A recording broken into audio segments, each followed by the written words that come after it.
සංසාර පුරුද්ද තමයි ගොඩක් වැදගත්. සසරේ පින් කරලා පිනට පුරුදු වෙච්ච විඥානයක් තියෙන කෙනා කොච්චර කරදර තිබ්බත් බඩකින්නේ ඉඳලා හරි තමන්ගේ බත්පත් හරි කාට හරි දන් දෙනවා. කොච්චර කරදර බාධා තිබ්බත් බණ අහනවා. සීල් ගන්න යනවා. කොහොම හරි පින්කමක් කරගන්නවා ජීවිතේ. ඒ මොකද සංසාර පුරුද්ද තියෙන පිනට. එතකොට එහෙම අමාරුවෙන් හරි දන් දෙන, සීල් රකින්න, භාවනා කරන, පින්කම් කරන කෙනෙක් දැකලා ඒ මනුස්සයාට තියෙන කරදර ටික දැකලා අපිට හිතුනොත් මෙච්චර හොඳට ඉන්න මනුස්සයාටමනේ මේ කරදර මේවා විපාක කියලා හිතුව. අපි මිත්‍යා දෘෂ්ටියට වැටෙනවද නැද්ද? වැටෙනවා. මොකද අපිට පේන්නේ මේ ඇස් දෙකෙන් දකින්න එක විතරයි. පින්වතුනි, සමහර පුද්ගලයෝ ඉන්නවා අපේ ජීවිතේ ඔබට වඩා මොකද අපි ලංකාව වටේ යන නිසා අපිට මිනිස්සු ගොඩාක් මුණ ගැහෙනවා. අපි ධර්මශාලාවක් හදනවා කියමු. සමහර ගෙවල් වල ලංකාවේ ඉතින් අපි දන්නවා මේ ගෙවල් වල සීට් වහලා නැහැ. සමහර අම්මලා මේ පොල් අතු ටිකවත් ටකරන් කෑල්ලක්වත් දාගෙන නැහැ.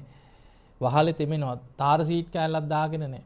හැබැයි ධර්මශාලාවට සීට් වහනවා කිව්වොත් ණය වෙලා හරි සීට් එකක් හරි අරන් දෙන්න මිනිස්සු නැද්ද? ඉන්නවා. ගෙවල් වල ටයිල් අල්ලලා නැහැ. ගෙවල් වල සමහර මැටි ටික ගාගන්නේ නැහැ. සිමෙන්ති ටිකක් දාගෙන නැහැ. හැබැයි බුදුමැදුරට ටයිල් අල්ලනවා කිව්වොත් එක කැටයක් හරි අරන් දෙන්න මිනිස්සු ඉන්නවා. දැන් ඔබ පන්සල් වලට දාන දීලා ඇතිනේ. දම් පින්කම් කරන අය තමයි මේ බණ කියවන්නේ. ඔබ හිතන්න ඔබ ගෙදර කනවට වැඩිය හොඳට දාන ටික හදාගෙන යන්නේ නැද්ද? පන්සලට දාන ටික හදාගෙන යනකොට කොහොම හරි පුළුවන් නම් බත් වර්ග දෙකක්, එක්කෝ වෑංජන වර්ග 4ක් 5ක්, මොකක් හරි පළතුරු ටිකක්, කිරිහට්ටියක් හරි මොනවා හරි උස්සගෙන වෙනදට වැඩිය හොඳට අරන් යනවන්නේ. ගෙවල් වල කන්නේ කොහොමද? අපි කන හැටි ලිපාදණී කියනවන්නේ. ගෙවල් වල එහෙම කන්නේ නැහැ නේ. සමහරලාට ඒක බතක් වෑංජන දෙකක් ඕක හවස් රත් කරගෙන දවසම ඕක.